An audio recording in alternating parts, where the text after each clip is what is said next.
Hey, I'm Brian. Welcome to my garage Bible study. Would love to hear from you from. Why don't you go ahead and type in right there where you're from. Maybe put something in there like your favorite breakfast cereal or something like that. This is my garage Bible study. We're going to do Bible study, and I'm in my garage. One of these days, I'm going to do some deep cleaning. I'm just looking at all my dust here and stuff. It's pretty nasty, but also pretty cool. My garage isn't supposed to be pristine, but it's got to be, I don't know. I'm trying to get that right balance of coolness, but yet sanitary.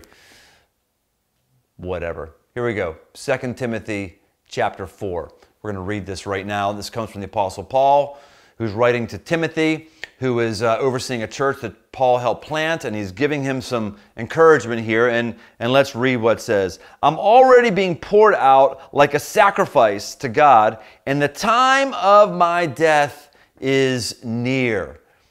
Now, some of you are going like, what's up with the t-shirt? Embrace the sock? I'm going to talk about that in just a moment. It's actually going to tie in. It's actually a strategic choice.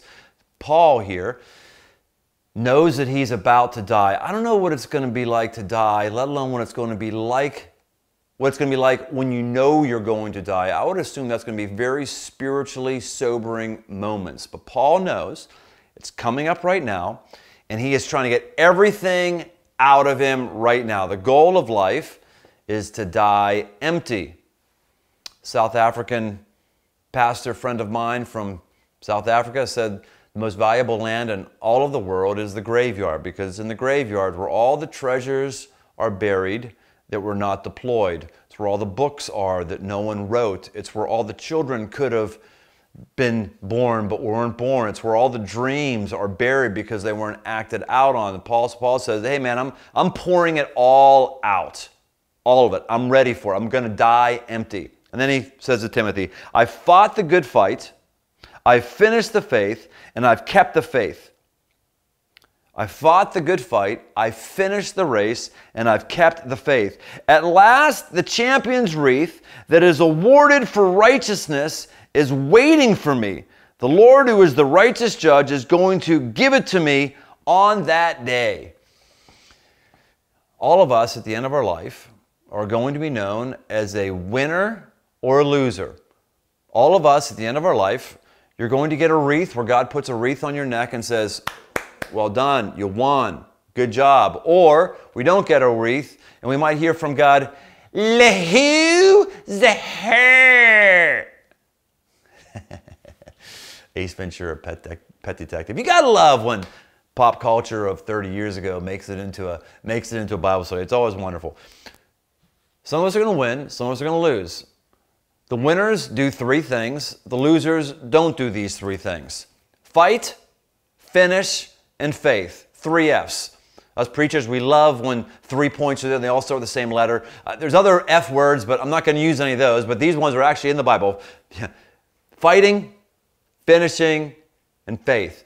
Faith is maybe the most nebulous for some of us because we think that keeping the faith means keeping the beliefs I have right now.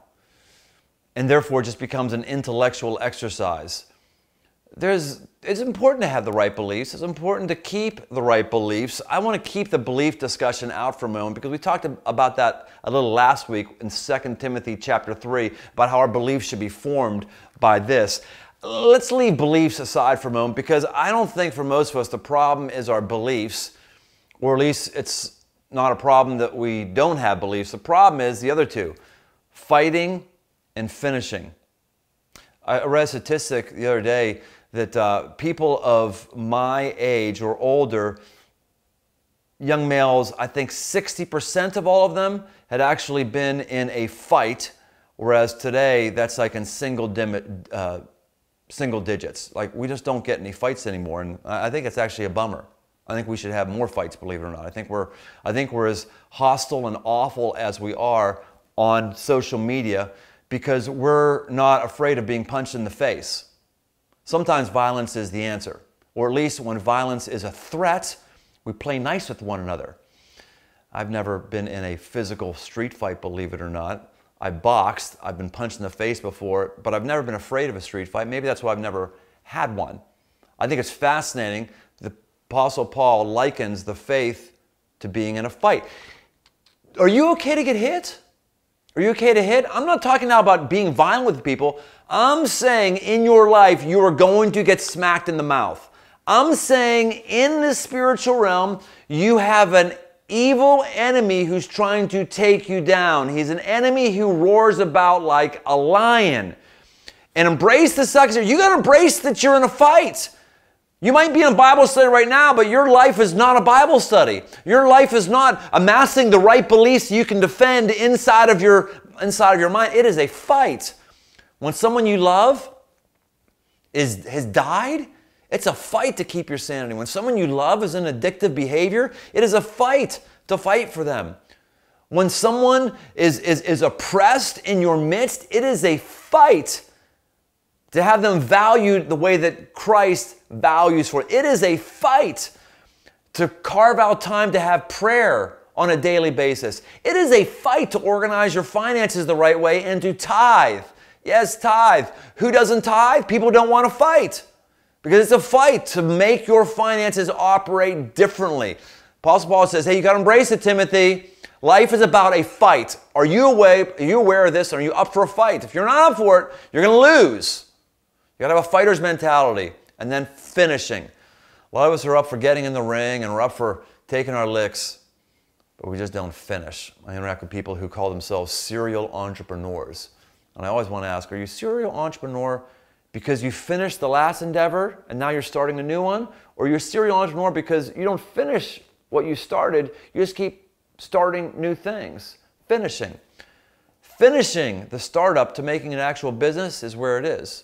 Finishing your marriage, going to a 50-year anniversary. Man, there's not many of those anymore, is there? Finishing your degree. I almost didn't. It took me 7 years to get my 4-year degree, but I did it. I did it. I finished. Wasn't the smartest kid in class, but I got it done. I finished. What has God asked you to do? What is He calling you to do? And are you going to finish it? Man, if I've done anything in my life, and I've done a number of things, the things that are the most significant are the things I finished. And they're the things that oftentimes people were against. They're the things that people were in the majority and I was in the minority on. There were things where I got a figurative bloody nose. Friends, the walk of Christ is about embracing the suck. Embracing the suck that this is a fight. This is a climb I got to finish. I got this t-shirt after climbing a mountain in New Zealand, basically Mount Doom. It's actually not called that, but Mount Doom from Lord of the Rings. Climbed that mountain with some friends, and it was tough, man. It was an awful experience. Going up 45 degrees, actually got above the clouds. Every step you take, you're pushing down this scree, and you're just not getting ahead. And one of the guys gave me a mountain climbing phrase, and this is it. He said, hey, you got to embrace the suck. You got to be into what you're doing, not hoping it's going to end, just somehow finding enjoyment of finishing what you're doing, embracing it, and to keep going. That's what I want from you. Keep going. Embrace the suck. Every single one in our Bible study right now, I know you got something in your life that you don't like. I don't like COVID-19 or any of the shutdown or restrictions. I don't like that the only teaching I'm getting to do or is electronically. I want to be in a room because the Spirit of God fills rooms. I want to be in a room. I want to teach. I get to teach to a camera crew here. That's the only part that's exciting. I'm tired of teaching electronically.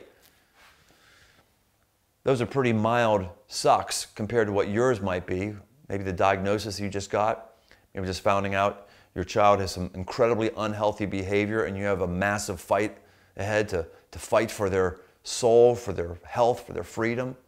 I don't know what it is, man, but I'm telling you right now, you got to be willing to pour yourself out in the fight and to finish.